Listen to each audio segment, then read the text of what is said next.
But we have a 100% here. Yes, I stumbled into journalism. Yeah? Yeah. Felt I'm very happy to present to you two reporters that covered the war in Gaza. Two reporters from Al Jazeera English, Sherine Tadros and Ayman Mohyeldin. And I will make it briefly. I want to ask Associate Dean Kathy McAdams to give you some words of greetings also to our guests, and then we can start. Won't keep you waiting. I just want to welcome you here to this evening presentation at the Philip Merrill College of Journalism, and also welcome you to our new building, which we are really enjoying. I also want to welcome our guests from Al Jazeera. We're all looking forward to your comments, and I want to say that this is exactly the kind of presentation and program that we need to be offering to the university community. As a large university, as journalism college within the university, with our emphasis on media and society, our emphasis on media change, all in a global context, this is what we should be doing right now. So I hope you'll return to our college community, and I'm sure we'll benefit from our presence here tonight. Thanks so much. Thank you. Before we start with a little video, I want to give you a little bit more context about how this event came into being. I worked for Al Jazeera English as an interview producer here in Washington, D.C. From past fall into summer. So I went to Al Jazeera English because I liked the philosophy behind the channel, and they gave me a chance as a young person to work there and contribute to the big project. And so when I then thought I'd like to go back to academia, I thought it would be great to bring in people from Al Jazeera English. And then together with my colleague Sophia, we set up this event, and we are very, very lucky that Sherine and Ayman are not in the Middle East right now. They came here because they were nominated for Emmys in New York, so that's where they were yesterday. And today they could come here to talk a little bit about their work in the Middle East, especially coverage on Gaza. And Sherine started out as a producer for Al Arabiya. It's a television network based in Dubai, but in 2005 she joined Al Jazeera English, and she has worked for Al Jazeera English in the London office, and then she moved to Doha, and now she told me she's now based in Jerusalem. So there is some moving around, and she has reported from about the U.S. presidential elections. She also has covered the takeover of Gaza by Hamas, and also the takeover of Beirut by Hezbollah. And so now she's based in Jerusalem, and she will go back in a few days. Ayman, he was a producer for CNN based in Baghdad for a couple years, and there he covered the invasion of the United States in Iraq. He was there when Saddam Hussein was handed over to a judge in Baghdad, and he also reported a lot about just daily life in Iraq, what people were struggling with. Also, he was one of the few people who got an inside look in nuclear facilities in Libya, another country that often caused a lot of concern, as well as reporting from Saudi Arabia during the Hajj, where 200 pilgrims were killed. So you see they have a vast expertise at different countries in the Middle East, and also from the US and Europe partially, to give you a good insight what it means to work under different conditions. Okay, to give you a little bit of an idea what Al Jazeera English is about, we have a little video, and let's just watch that.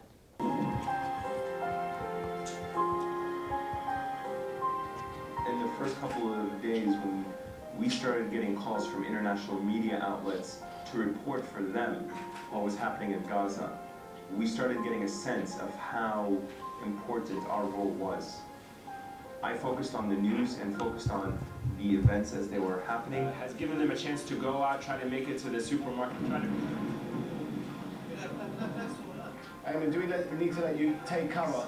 And Sherine was going out every day and risking her life to tell the stories and the suffering of the people. I went in and spoke to them and it became very natural. I just had the camera on the whole time. They told me their story. And just as we were talking, somebody got a phone call and they ran in and they said, everyone evacuate. The military have called and they said that this area is going to be targeted again right now. You've got 5 minutes. We suddenly got a sense that troops were moving towards us, that there really was nowhere to go or nowhere to run anymore. Lying in peace amidst the war, as mourners pray for the victims of what many are calling an Israeli massacre. The horror that I'm seeing and the horror on the faces of these people is not something I can put into words in 2.5 minutes. Question, you both worked from different countries reporting on different issues. What is different reporting from the Middle East than maybe reporting from London or the United States? If you can maybe elaborate on that a bit. Sorry, do you mean reporting for different organizations or Well, just from? reporting in terms of the region, you know, if the reporting from the Middle East with its conflicts, how is that different for you as a reporter than other areas? I think I've had the chance to report from the US, from Europe, from Africa, and from the Middle East and the Arabian Gulf. I think generally there are some principles that always apply wherever you are reporting from, and that is you want to look at the events that you're specifically tasked with reporting on in an appropriate context, trying to understand the dynamic of what is happening around you. The Middle East is a very complex place, and perhaps more interesting about the Middle East than other parts of the world is that history, hundreds, decades, thousands of years ago, still has an immediate impact on what happens on the ground today. It's not to say that's not the same in other parts of the world, but definitely in the Middle East, history plays a much more important role. For reporters who are reporting in that region, having a very strong grasp of that, understanding the dynamics of all these forces at play, is very important to understanding current events today, and sometimes helps us understand why things like Iraq and Afghanistan and elsewhere are seen sometimes as such a mess, where there is this tendency perhaps from a Western perspective to look at things in a very short-sighted way. So I think history is definitely one very important component, and also understanding that the Middle East, the Arab world and the Islamic world, phrases I particularly don't like to use, are not monolithic organizations or entities. You know, the Islamic world, we hear that all the time, the Muslim world. And I can assure you that Muslims in Niger are different than Muslims in Indonesia, are different than Muslims in Turkey. They all have very different issues. All of them have very different priorities in what it is that they want done. So understanding a lot of the forces at play is a very important element. Sherine, do you want to add? I mean, really just to add to what he said, at the end of the day, I think that when you're reporting from the Middle East, you're feeling a little bit more of a responsibility to explain and contextualize what's happening a little bit more than when you're covering Sarkozy's visit to London. So people have a general understanding of European politics, certainly maybe our audience who we're trying to appeal to, whereas with the Middle East there's a lot of stereotypes that are ingrained in the viewer that you really try and not even hammer out, because that's not our job, but explain the facts behind and contextualize. So that's perhaps the difference between the two. Yeah? Do you think that your physical appearance plays any role in the success that you've had in reporting and being and ingratiating yourself to the people that you're reporting on?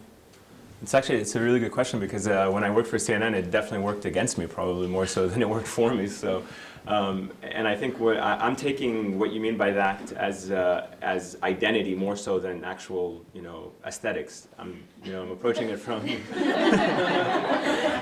I'm assuming your question is about maybe our identities in the fact that we're both Arab, or we speak English relatively decently.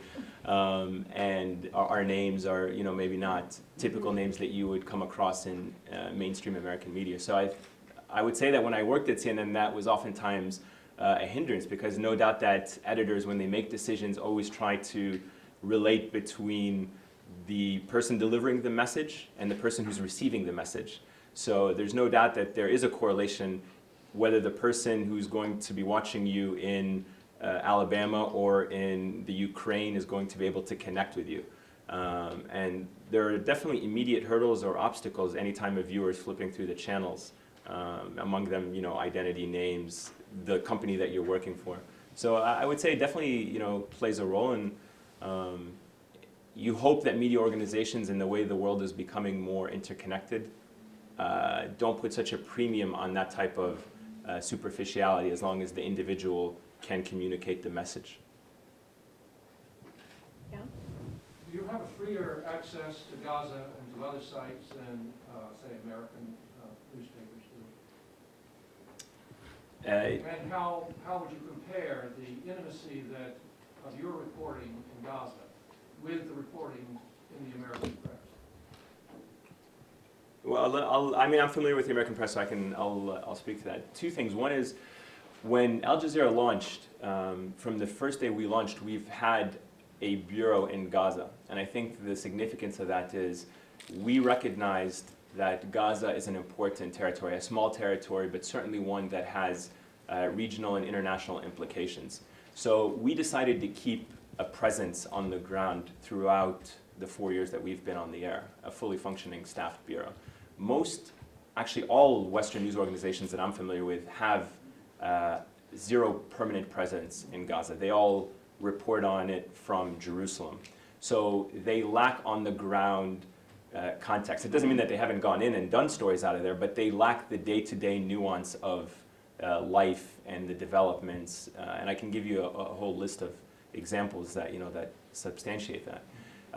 In terms of what lacks in American media coverage, particularly about Gaza and the larger Israeli-Palestinian conflict, really is context. And it's a point that you'll probably hear us make over and over again, which is you cannot look at Gaza from yesterday's perspective and try to understand what it is that's happening. You cannot look at rockets being fired into southern Israel and say it's just a result of a few months worth of policy or a few years worth of policy.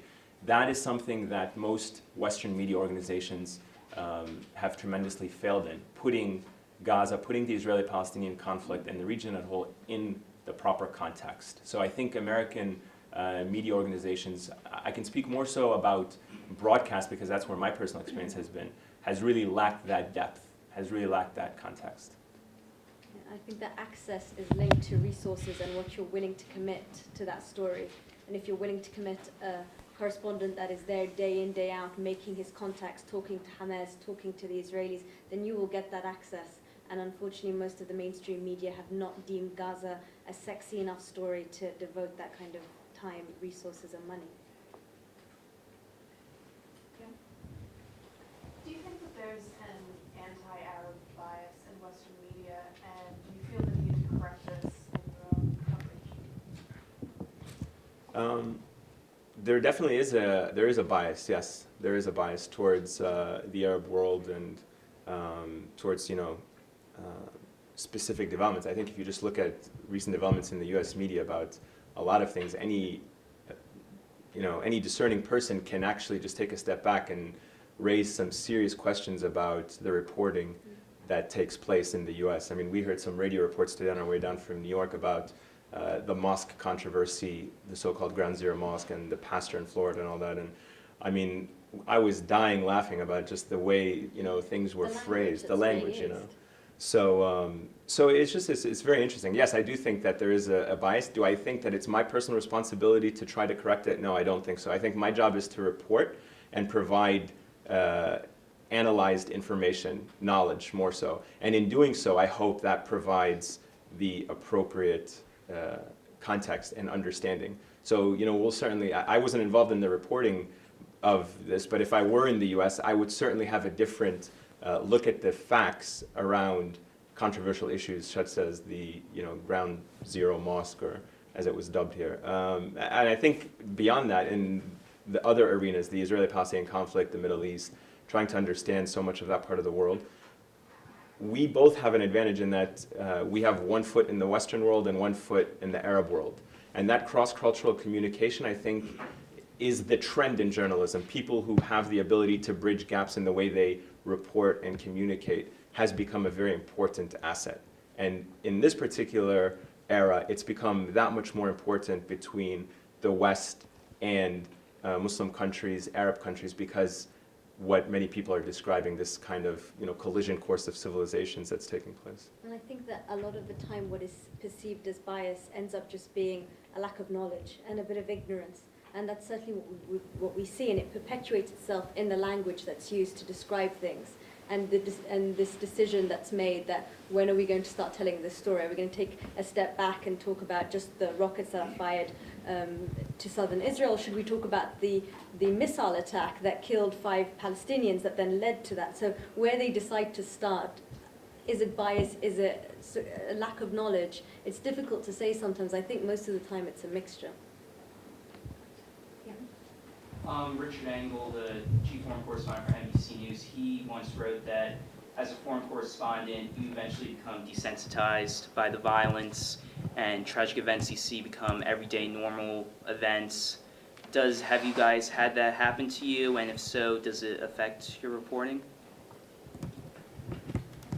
I think you toughen up for sure, and I think that you can see in your own reporting style, you can see yourself toughening up and just becoming a little bit more used to doing things on a more professional level when the bombs are happening around you. And that's certainly true. But from a human side, we're still human. And when we see someone being shot in front of us, or when we see a child bleeding, it will affect us. I mean, I hope it will affect us the same as anyone else from today or in 10 years' time.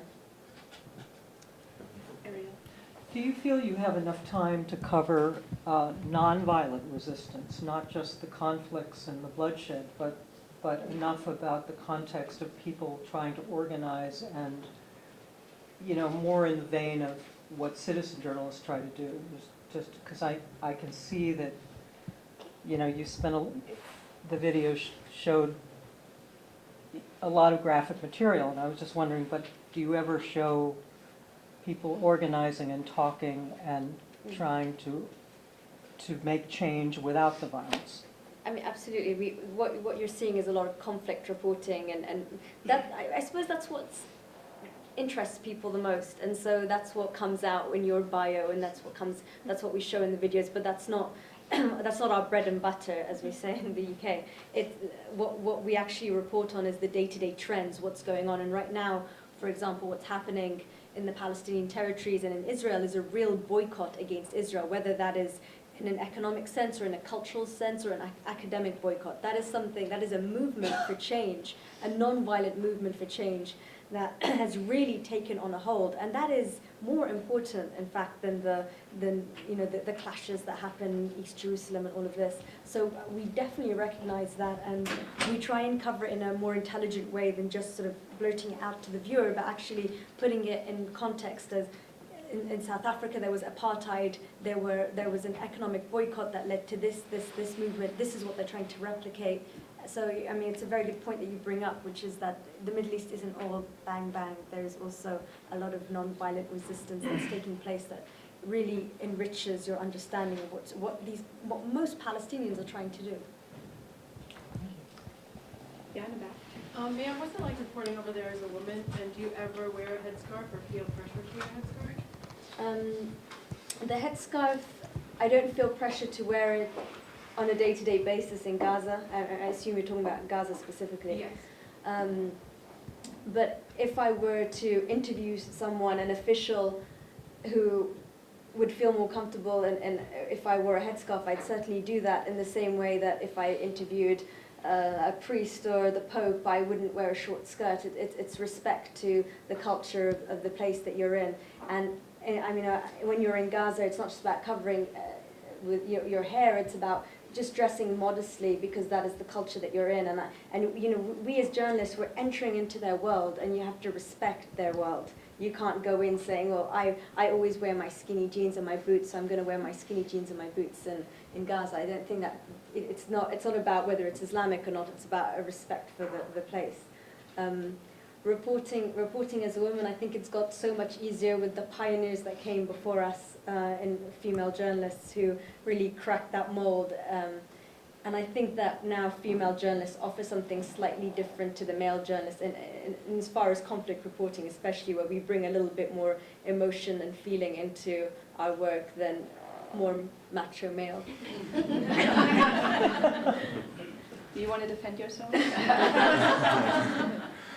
No, I mean, in the video I said, in fact, during the war, the 22 days of the war, I was on the rooftop, as you guys saw, ducking. So I was actually more afraid than Sherine, who is, you know, much more braver than I was to go out every day amidst the bombings and stuff. So she had both the emotion and the bravery. I just stood on the roof. You know. I was like, Sherine, I think you should go out and, you know, show us the human side of the suffering. And so she was, I'll stay here. I'll keep it all safe for you. I can see everything from up here. No, so no, Sherine's absolutely right.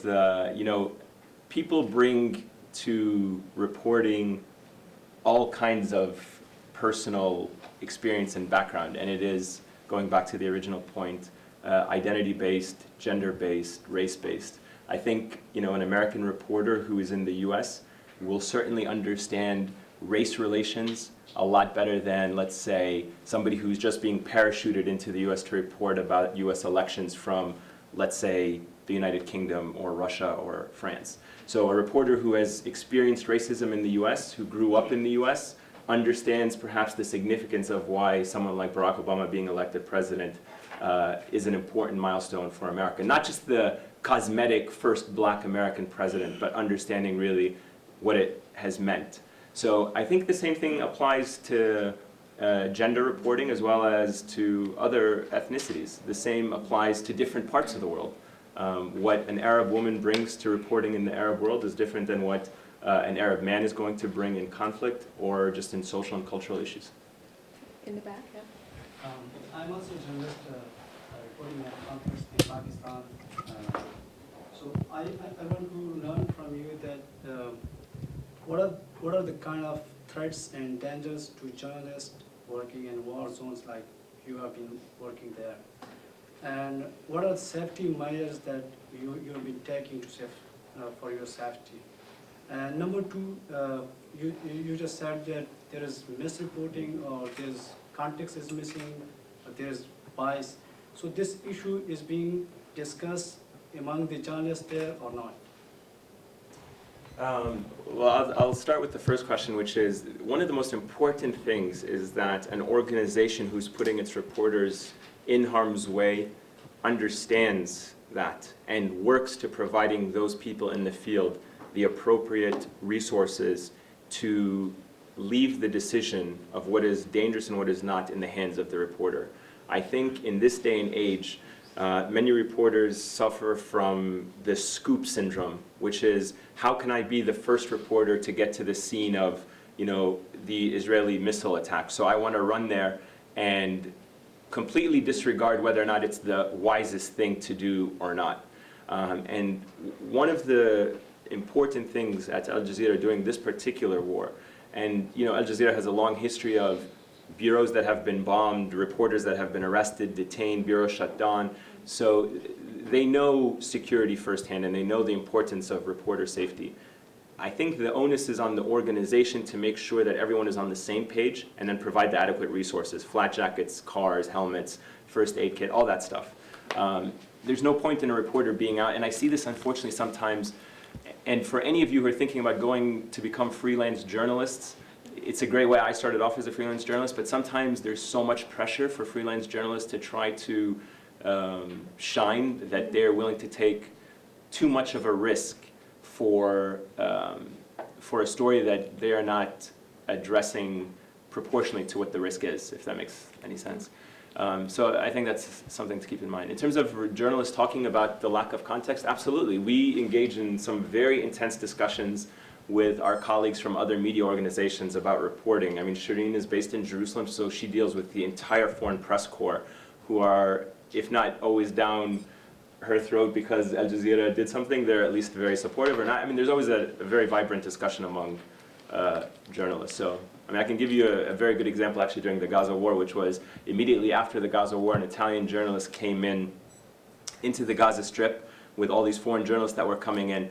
By that time, the death toll had been estimated to be around 1,400 at the very most, maybe around 1,100, 1,200 at the very least.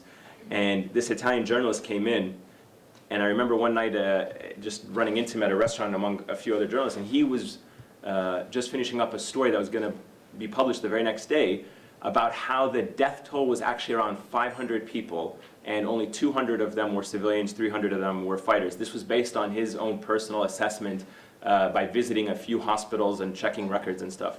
No one really doubted the facts. No one really cared whether or not he was actually, his facts were true or not. But the next day, every single Israeli newspaper picked up his story that was printed in an Italian newspaper saying, Italian journalist claims only 600 people, 500 people died, 200, 300, thing. My point is, completely devoid of whether it was 500 or 1,400. We now know that it is 1,400. It's been fact-checked by every major international organization. The UN, even the Israeli military, I think, his official death toll was at 1,200 or 1,100.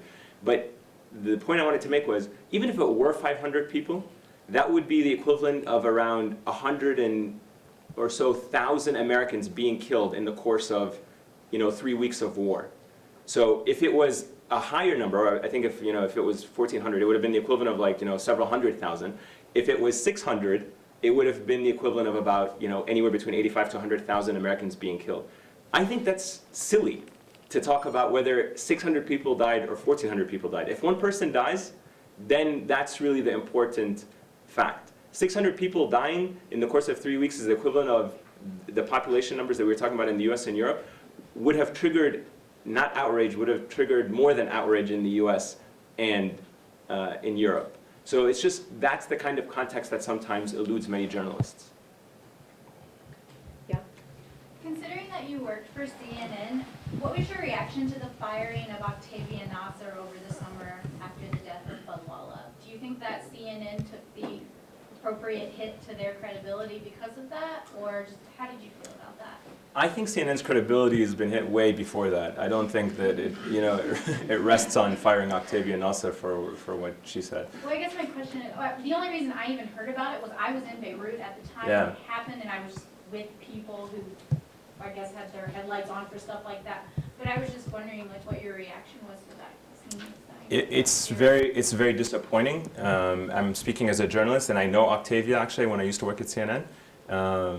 I think in the capacity that what she said was used against her was very unfortunate. And I think it reflects poorly, but it also highlights really the kind of pressure that many journalists, particularly in Western media, will self-censor themselves now because of that. If you slip up, and that's assuming that it was a slip up. I'm just saying that if somebody is to consider that a slip up, which she actually wrote, if somebody considered that a slip up, the punishment that was exacted was really unfair. But in the event that she was expressing a point that can be substantiated by the fact that this was someone widely respected in the Muslim world, widely respected within Lebanon, Sherine can speak more about him, will certainly, send a great deal of fear among other journalists who are next time going to be like, oh, I don't want to say that Hamas is well liked in Gaza because, what if someone takes that out of context and thinks like I'm supporting Hamas, and then next thing you know, they're out of a job. So. Do you want to add? I mean, I agree. I don't Twitter anymore. I'm so scared. Oh, really? No, I'm joking. No, but I think you're completely right in that. Me and my friends, my journalist friends, it became this huge story to us, and everyone did think twice before, writing certain things, because Twitter, I mean, new media is, it's another whole subject we can discuss, but that, especially Twitter, that blurs the line between us as journalists and us as people. So Octavia Nasser, I think she set off that whole debate about what is that line and what are the ethics of journalism. Yeah? First, did you win the Emmy? We lost to Sky News. Oh, no. Yeah. They did an expose about the Taliban, which I predict. It's a We've asked sensitive for a issue. recount. We asked the Sky News reporter to take a drug test just to make sure he didn't. Two other things. One, as far as the issue of the bias and the difference of CNN and Al Jazeera English, one is the context, the terminology, where international law and the terminology of occupation, illegal settlements are widely accepted by human rights organizations, the UN, to apply, or that to be the terminology of the conflict. You don't hear that in a lot of the U.S. That's one part. And the other is there was an article in the New York Review of Books that was critical of Fayyad governance. And one of the statistics they had there was the Reporters Without Borders Freedom Index. They said that working there in the West Bank, it's one of the lowest in the Arab world. And I just wonder if you think that's true, and how does Gaza compare to, the West Bank in that context? And then also I would throw in Israel as well, because I know some of the reporters of Al Jazeera and some other bureaus have had problems with searches and things like that, intrusive searches. I'm surprised about the West Bank. I didn't realize that it would rate so high. I think it's difficult to compare anything to Gaza in any way, any capacity, because there isn't that kind of structure there that really could hold back a journalist, or if there's some censorship, it comes in the form of someone coming to see you at your hotel, patting you on the. There isn't that structure there. In Israel, I can comment, I can give a whole lecture about censorship in Israel, because as soon as you enter. And you want an Israeli press card, you sign a form, a censorship form, and everyone that every reporter you've ever seen do a live shot or report from Jerusalem, the West Bank or Gaza, in fact, because to get into those areas you need an Israeli press card, has signed that censorship form. The way they do it is a lot more subtle. Because they claim to be a democracy and they claim to have freedom of speech, so they can't outright stop journalists. But what they do is they make your life very difficult, and Ayman knows that more than anyone, how they grind away at you, your visa, your work stay, your all of these little things that they do to sort of grind away and make it very difficult for you to work and operate there as a journalist. I mean, that's certainly been my experience. And you're absolutely right about the terminology. I mean, there's certain things that you will never hear in American or Western media. I mean, if you notice my report, I signed off at the end of it as West Jerusalem. And that's because our office is in the western part of the city, and it is recognized as a divided city, despite what Israel wants you to think, that it's a united city. Under international law, and by every international standard, it's considered a divided, occupied city. So our reporting reflects what is the wide international norm, not what is projected by a handful of countries who have recognized, not to take away that they haven't, but who have recognized Israel's annexation of East Jerusalem. So we report that. I would be hard-pressed to find anyone in the Western media who nowadays reports and signs off West Jerusalem, says things like occupied Palestinian territories. Sometimes they just leave it as like an ambiguous West Bank. We hear that a lot. We hear things like, settlement construction in the West Bank, and you're just like, what the heck is the West Bank? Where is the West Bank? So there's this, the clever use of terminology may actually be correct. It is settlement construction in the West Bank, but it is really defining the package when you omit key words. It's not a security fence because it's a separation barrier. It's not. They're not just settlements, they're exclusive Jewish homes, so that you have to be clever in kind of deciphering through all the spin that's constantly thrown your way in that part of the world. Yeah, Kim? This summer I was in a fellowship with some students from the Middle East, from Jordan, from Lebanon, from Iraq. And each country had to sort of give a presentation about their country and about the media. And one of the questions Mikhail was with me, we asked some of the students from the Middle East is, what media do you consume? And we asked specifically about Al Jazeera. And very few of them had sort of a favorable opinion about Al Jazeera in terms of getting sort of the quote-unquote whole story. They watch Al Jazeera, they go on, they look at the website, but then they also consume, the media that is more specific to their country. What are your feelings about how Al Jazeera is perceived in the Middle East? Because for a lot of us, this is all we really see. English or Arabic? I think they said both. All yours. I think I think it varies from country to country, and I think it varies from I don't want to say class, but I want to say background, from background to background. So I think it's no different than here. And if you ask most Americans what do they think of Fox News and what do the people who support Fox News say, I think Al Jazeera in its and again here I'm speaking about Al Jazeera Arabic because A, they've been around longer, and I suspect that most of the students that you were talking to are basing that more about the Al Jazeera Arabic channel. You know, Al Jazeera Arabic is loved in so many places and probably despised by so many regimes. I don't think that anyone ever professes that Al Jazeera is a you know, widely popular channel among everybody. It probably is among certain people for certain areas, but we know that the Iraqi government, for example, has had problems with Al Jazeera Arabic. They've shut down their offices. We know that the American administration prior to the Obama administration had problems with Al Jazeera and, you know, hasn't appeared on Al Jazeera, but now other US officials, including Hillary Clinton and others, have appeared. So I think it, you know, it would be kind of very simplistic to simply say that one channel is going to be liked by everyone and their particular views are. But I guess my larger question. I'd like to think so. Yeah. I mean, I'd like to think so. I mean, you know.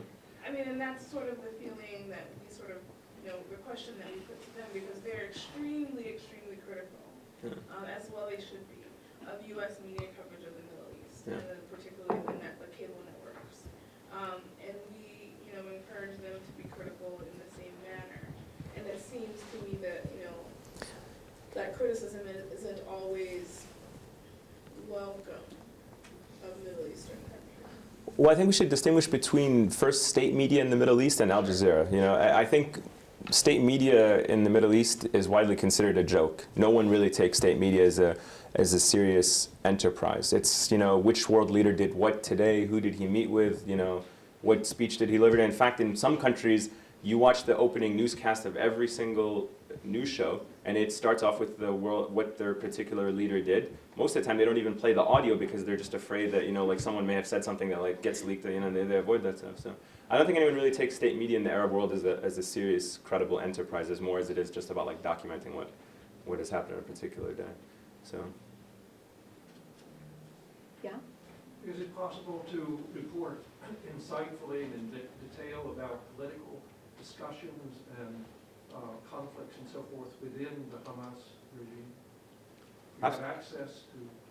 Yeah, absolutely. I mean, in the 2.5 years that I spent in Gaza, I reported on about a lot of the divisions within Hamas. I mean, Hamas in itself is not a monolithic organization. It has several wings, and that is there are those within Hamas who think Hamas should never have entered the political arena. And I've spoken to many leaders who said it was a big mistake a couple years ago for them to enter the Palestinian elections.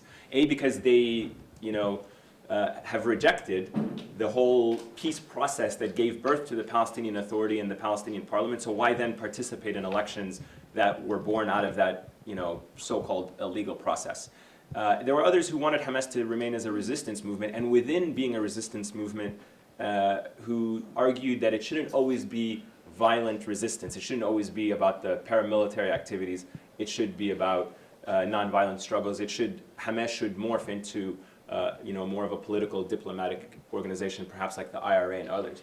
So Hamas is a very vibrant and dynamic political organization. And obviously, you probably know it has leadership in exile in Syria as well as on the ground in Gaza. Sometimes there's a big division between those in exile and those in Gaza, because those in Gaza will tell you, you know, they get to live a peaceful life in Syria away from like the daily Israeli attacks and threats and stuff. We're the ones dealing with it, so maybe they've developed a more pragmatic approach into dealing with their day-to-day realities and the day-to-day problems. So, like Sherine was saying earlier, if you commit the resources to being on the ground and meeting these individuals and not, you know, doing phone interviews from Jerusalem once every 2 or 3 weeks when you're assigned a story, you will get that flavor and you will get that context.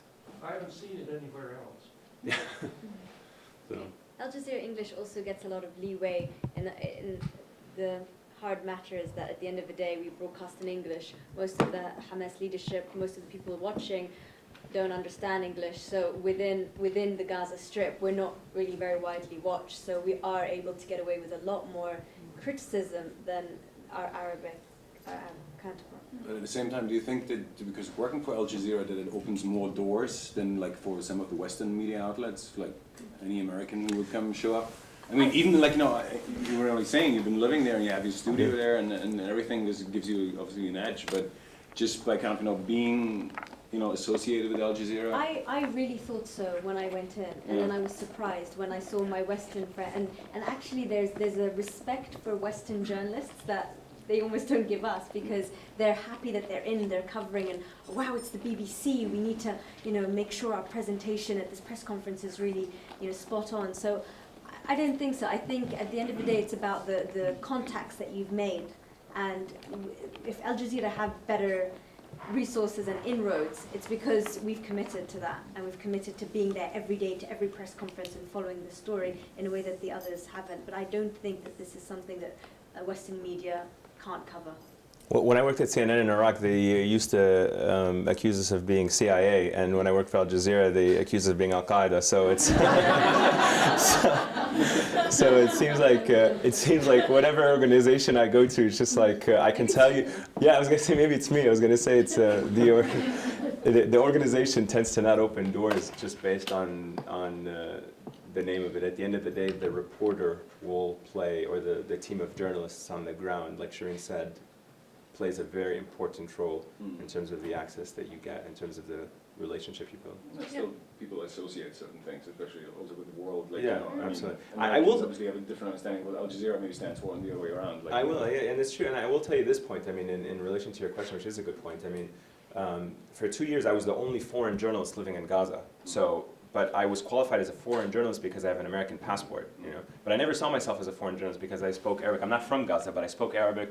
I look Arab, so I'm walking down the street, maybe not standing out as much. Blending in. Yeah, and so I always used to think like maybe, obviously again in this situation, my identity or Shireen's identity allowed us to do that. Now, other correspondents like the BBC or others, when they go in there with like a whole team of security. I mean, like they go in with armored vehicles and, they have their bodyguards and stuff. And for us, we were always like, I live in an apartment by myself. I would always get like really worried if I should have like more security around and stuff. And all I had was like my doorman who would just like, he would like just make sure I was all right if the electricity cuts out and stuff like that. But I guess it's ultimately, there's no doubt that when you are Al Jazeera in a certain part of the world, I think you are given a little bit of security, a little bit of recognition. Not because you're going to do anything, but just because people know that you're Al Jazeera. It's an organization that's been around, has street credibility, things like that. There was a question in the back, yeah? Yes, you. I'm wondering if you can talk about the relationship between Al Jazeera Arabic and Al Jazeera English. It seems to me that they're kind of two independent organizations with similar yet in some ways differing philosophies. How does the coverage differ? How does the philosophy differ, and then how closely oriented are they? Do they have the same leadership at the top? Sure.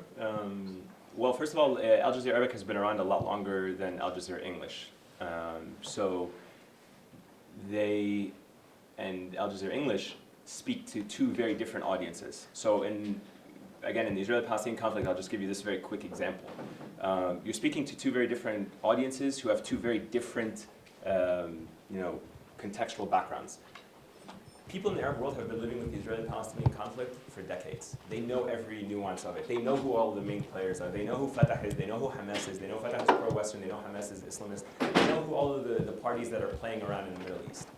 If I'm doing a story about Hamas and Fatah, I have to kind of assume that the people who are watching my report have no idea who these organizations are. So my point of departure for my story is going to be different than my colleague at Al Jazeera Arabic. So in that sense, that's just one kind of day-to-day example where our coverage may be different. But at the same time, if you take a slightly higher level approach and widen it out, the regions that may matter to the Arab audience are different than perhaps what matter to an international audience. So for example, we have bureaus in 40 different or so places around the world. Al Jazeera Arabic has their own bureaus. They may think that it's important to have a bureau in Morocco. We may think that it's more important to have one in Sudan, you know, and have, or in Thailand, for example, they have the entire Arab world covered, so that's not a good example, but like we may have someone in Thailand, they may not have someone in Thailand. And we will certainly share stories and reports. We have many reporters in places such as Central Africa or South Africa, Southern Africa, as well as Asia. A lot of their work will appear on Al Jazeera Arabic. They'll take it, they'll translate it and put it on. And sometimes we will use a lot of the work that they have where we don't have access. So it's definitely a great partnership. In terms of the corporate structure, we are one network, so there's no difference between, and we share one editorial policy guidelines.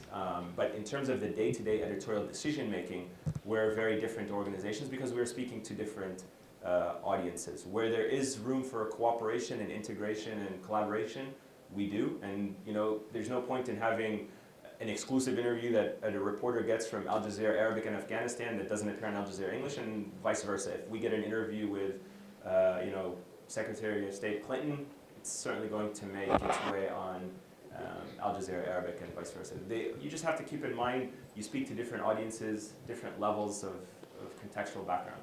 But the philosophy is meant to be the same. Nothing showed that more than the Gaza war, when we were all on the same page in terms of trying to show the human cost of war and not just the bombs exploding and the live shots, but also what was actually happening to the 1.5 million people and not just what everyone else was concentrating on. And that was something that Arabic and English both espoused. And when you watch them both, when you watch the channel both English and Arabic during the war, you really get a sense of that message being driven home by both channels.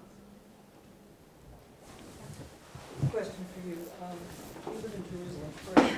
Have you developed over time, I don't know if it's what I'd say a theory, but a sense of why Israel has become so right-wing? I mean, I know about the leadership, but I'm still a little flummoxed about Israel seemingly doing what it used to say Palestine did, or that the Arabs, I remember reading a quote by Golda Meir saying, you know, their intention is to drive us into the sea, and we're going to fight that. Okay, that worked in 1967, but now it's now, and the situation seems almost reversed. And I don't, it almost seems like a Pyrrhic, a negative strategy that, you know, the idea of, for example, ending this suspension of, you know, of construction of settlements when you're ostensibly having peace talks, it doesn't make sense to me. I don't even begin to understand what's happening in Israel. Do you have a sense of why this has happened? And let me ask you this though first. Do you think that it's the language that has changed, or do you think that actually the policy has become more right-wing than 40 My years ago? perception is that since, well, certainly since Netanyahu, he's been in and out, but certainly my perception is that Israel's becoming more right-wing, but they've been doing this sort of thing for a long time. I mean, they've been meeting BB guns with you know, bombs, and I don't understand it. I'm just wondering what your perception is, having been there for that long. I think if you look at what happened in the last election, you definitely see, and even in the mayoral elections, you see a public that is becoming more right-wing. But that, in the trajectory of Israeli history, is not uncommon, because you had what was seen to be a more left-wing government under Ehud Olmert, and then that didn't really work out in terms of even the social side of the Olmert government. So they opted more right-wing. In fact, if you remember, they voted in Tzipi Livni's party, but then she can form a coalition. So there was a movement towards the right politically, and that filtered down to the public. When you're talking about policies, I don't see them becoming more right-wing. Netanyahu is not more right-wing in this premiership than he was in the last one. I mean, what started off the settlements with, you know, this huge expansion during the time just after Oslo, when there was meant to be a peace process. That's when the huge amount of the settlements exploded at that point. When you look at it, if anything, the settlement expansion has slightly slowed down to sort of 2,000-3,000 houses a year, just because of certain constraints and the way that Israel is perceived outside.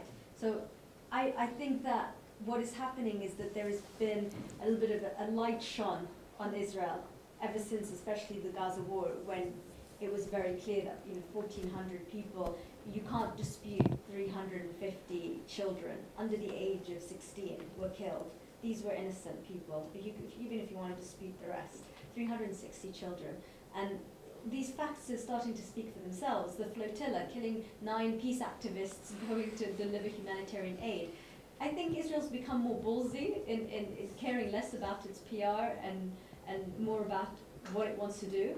And as a subsequent, people are looking at it a little bit more closely. And so it perhaps looks more right-wing, but I personally don't see policy-wise that it is becoming more right-wing. Okay. But a lot of reporting I've seen from most broadcast outlets, you know, the reporters have like 2 minutes to say what's going on, and that's it. So I was wondering how you can do that in that given amount of time. And another question I had was, you both speak Arabic, and you report from all over the Arab world. And I heard that Arabic is a very dialectic language, and there are all sorts of dialects. So I was wondering if you find that it gets a little complicated to speak to different regions in their world. Yeah, absolutely. I think you're right about the challenges of reporting in 2 minutes, and I think that's why a reporter has to decide within the context or within the span of 2 minutes what is important and what is not important, and this is where subjectivity will always play a factor. You know, my personal opinion, I think this day and age, I don't want to say that information is irrelevant, but I want to say that information is becoming less and less important. And I say that because we're sitting in this room and within seconds there could be an explosion in Afghanistan. And all of us through Twitter, Facebook, text messages, whatever, we're going to know that there was an explosion, we're going to know that 10 people have been killed, and we're going to know that it was a suicide bomber. Those are facts. Those are, and people are always going to beat us. Then in this day and age, somebody's going to beat us or beat the reporter to that information before us. But what the person who's sending you that information or the Twitter or the text message or whatever it is that you're getting it, what they're going to be void of is going to be the context. Why, let's say for example, you know, a very prominent, well-educated physician living in Turkey with his wife will spend months duping CIA and Jordanian intelligence to get him to go to Afghanistan to enter a base where he's going to meet CIA officers and blow himself up. And to understand that context is really important. So you have 2 minutes, I can spend my 2 minutes telling you 10 people were killed and here are the facts. Or I can spend my 2 minutes explaining to you, well, here's the person who carried out the attack, here's why he did it, and here's, you know, what he says is the reason behind carrying out such an attack. So I think that's, you know, I think every reporter will decide what is and what is not important. We have the luxury at Al Jazeera because the message and the core philosophy of the network to focus on that context. I think that really begins in the ethos of the company, as opposed to the pressure on us from, let's say, other organizations to produce something that sells or is popular or is snazzy, you know, appeals and moves quick and stuff like that, like other networks do. So in terms of the Arabic, you're right. Arabic is a very dialectical language, and you know, if you speak Arabic in Morocco, you may not understand what somebody in Egypt says, and may not understand what somebody in Saudi Arabia says. But there is a baseline minimum of understanding because of the classical Arabic. So if you're dealing on an official level, most leaders will speak in classical traditional Arabic, and that is, you know, comprehensible across the entire Arab world. If you're in street dialect, you kind of have to Use your hands. So. And also on the point of timing, because that is becoming more and more of an issue, the timing of packages, I would say fight with your editors, because at the end of the day, if there are things that you want to say, that you think are really important to say in your news story, and you haven't been given enough time, you need 15 more seconds or 10 more seconds. Sometimes it's impossible. You cannot do that amount in that amount of time. Just fight with them. Fight until you get what you want, what you think the viewer should know on air. Yeah. So in this spirit of your Al Jazeera being able to offer context where Twitter feeds and Facebook and YouTube won't, do you feel that Al Jazeera maybe is undergoing some of the same threats that mainstream media is here in the West, where in fact there's a lot of threat to mainstream media because of old models that many, let's say, citizen journalisms are breaking, like Huffington Post and Truth Out and Democracy Now! And all of these kind of, this proliferation of other ways of telling stories that mainstream media just isn't achieving. Is the same thing maybe happening in the Arabic world? And do you feel that this is another track that Al Jazeera has to kind of follow, because that's a form of competition too, and that's also another alternative news source from the ground level, from grassroots people, organizers, you know? I think I don't particularly see it as competition. I think, first of all, Al Jazeera is a very different model than Western media. So you're absolutely right in the sense that all of these sources that you talk about take away viewers from CNN, from Fox, from such. And we're fed up with them. Absolutely, yeah, very much so. I think when that happens, those companies weaken, because if they don't have viewers, their corporate model gets affected. Their bottom line gets affected. So, and all you have to do is just look at how organizations such as CNN and others have shifted more and more to online to compete online. All they've really done is shift a lot of their advertising model to online medium. Now you can't watch a clip at CNN without a 30-second Suzuki commercial starting, like you're pulling your hair out. You see the same motorcycle over and over every single time. But we don't have that at Al Jazeera. You won't see any advertising on Al Jazeera. But I still think that YouTube and Facebook and Twitter and Huffington Post and everything else will always complement news and context, because YouTube, as we all know, had some of the most incredible footage of the Iranian Revolution while it was happening. All the stuff was coming out on YouTube and through Twitter. But nobody knew what the heck that was. People were seeing people dying on the streets and the besieged running around after people, but nobody was able to actually put it in context. So, but Al Jazeera actually had a team of reporters on the ground covering the Iranian elections. So we were able to take the footage that was being leaked out to the Western world, and we had our reporters on the ground. So he was telling us what he was seeing, what was happening, the knowledge, the analysis, with the footage that was coming outside from YouTube and Twitter and Facebook. And you were able to mesh the two together for comprehensive coverage. And I don't think that was very present, or is very present, in mainstream Western media.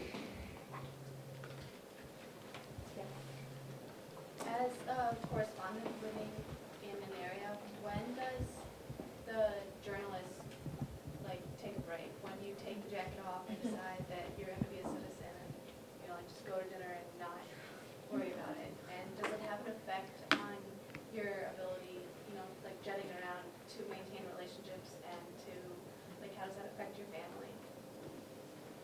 That's such a really good question, actually. I think it's a very important question, because I wish I could tell you that our editors care about our personal lives. I don't think that no matter how much I made an appeal to our bosses, that my mother doesn't want me to go to Pakistan, they're really not going to care. So they're just going to say, it's really up to you, you have to make a decision. But no, your question it's a really important question. There's no doubt that I think at the end of the day it comes down to whether you like your job. If you like your job and you like to travel and you like the challenges, you will find a way to make it work. There have been many journalists, women and men, and the challenges are different. So I'm sure Sherine will have a very different opinion about the matter. But for men and women, it makes a huge difference. I want to tell you that sadly, divorce is a high statistic among foreign correspondents or among international correspondents because of the travel that's involved and the strain that puts on relationships. So ultimately, I think it comes down to individual basis to decide how they want to make their personal relationships work and their life. But I can tell you also that if we're sitting in a newsroom right now and I get a text message from my boss saying Osama bin Laden has been caught in Afghanistan, we need you on the next flight out, I will be the first one out of the door to try to catch that flight. So I think, somebody else may say somebody else is going to do it, somebody else won't do it. I think it ultimately depends on where you are in your career, what you're aspiring to, what you want to achieve, your own personal considerations. I think in terms of taking off your jacket, I suppose you're in a restaurant and some interesting person comes to take your order. You ask them, where they're from, where they've been. Is that being a journalist, or is that what's inside of us because we're naturally inclined to ask a lot of questions? And annoy people in that way and get information. But it's a difficult line, and just as Ayman said, at the end of the day, it will come down to where you are in your life as to how much of that kind of drive you have still in you, that you're always, because you want to be there. At the end of the day, you make your name from the big events. So when something big happens, it's not like, well, I clocked off an hour ago. You want to be there. In fact, you will hustle to be there, because if you don't, there are 10 people who want to be there too. So I don't think there's a time that you particularly say, that's it, I'm not a journalist anymore at 6 o'clock.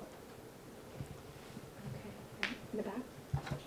You guys see real people and talk to real people every day.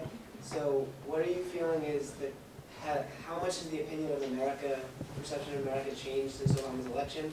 How much did the Quran and mosque controversy reverse that and maybe make it worse? What are your feelings?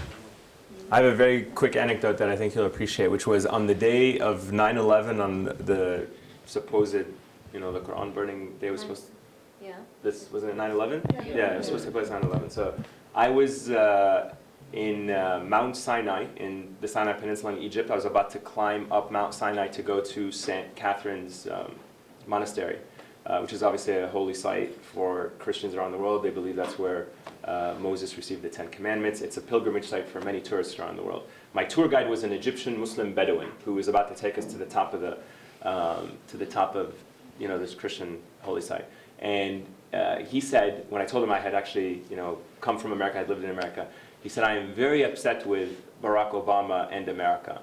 And I said, why? And he said, here I am escorting American, not me, but the rest of the group, American Christians to the top of this holy site in Egypt, which they had preserved and had maintained for centuries and taken care of. And an American pastor in the U.S. was burning a Quran. So he felt that it was a huge, act of disrespect or betrayal of what America stood for and what America represented in terms of tolerance. Because, he didn't go on to say this, but he implied that, Christians are in our country, as they have been, for centuries and as tourists, and he's taking them to the top of this holy religious site, and on this particular day, a person was burning the Quran. In terms of Obama's particular opinion, I have never seen an American president nose plummet more faster in the Middle East than President Obama. This was a guy who, when he walked in, was literally like on cloud 9 in terms of what he could have done in the Middle East, in terms of what his vision was for the Middle East. And even President Bush, who had done so much in the Middle East that people didn't like, didn't plummet as fast as Obama has in terms of the eyes of ordinary people, in terms of respect. And that's really sad, that's really tragic, because you look at it and you say, it was a window of opportunity that has been missed. And whether or not it's been missed for a generation, a decade, a presidency, it was a great opportunity that has been missed. I mean, I think that there were very high expectations, so it's very difficult to fulfill them. Yeah. However, I do think that the audience in the Middle East is pretty fickle. So I think that it can be reversed. They want to believe that President Obama can do something, that he cares, that he understands.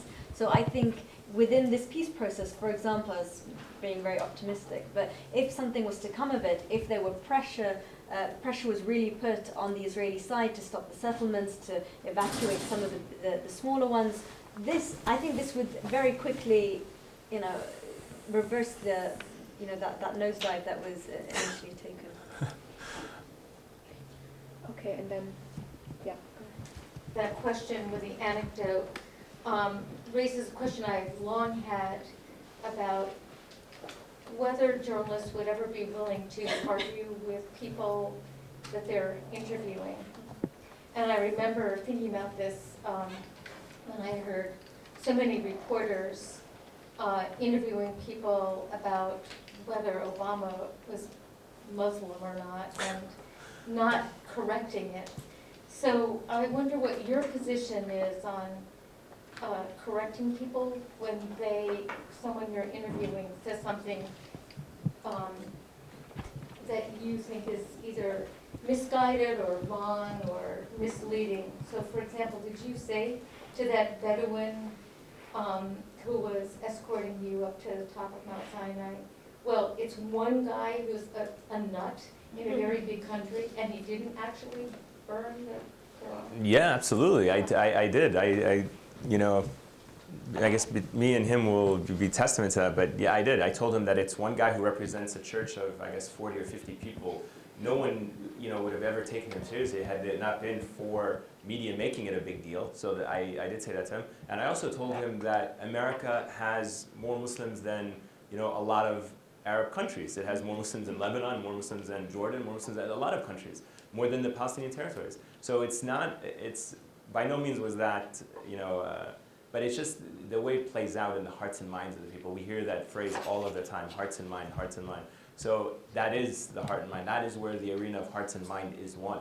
And if you don't want to, if you want to just throw it out as a cliche that we're trying to win the hearts and mind, but not enter the arena of the hearts and minds debate, then it's pointless. Because the hearts and minds debate is happening with people like these Bedouins or elsewhere around the Arab world who may be illiterate, may not know much, may not be able to tell you, discern the facts, but you know, will know that it hurts them to see an American burn the Quran and, you know, affect them. I thank you very much for coming in. And I think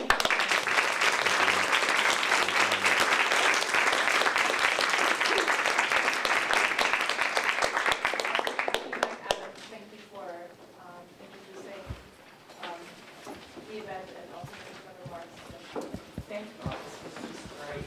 Yeah. Thank you all for your questions. Yes, thank you very much. It was a great debate. We've done many of these, and this one was one of the more interesting ones that we've ever done. So. Unfortunately, I don't, but I can.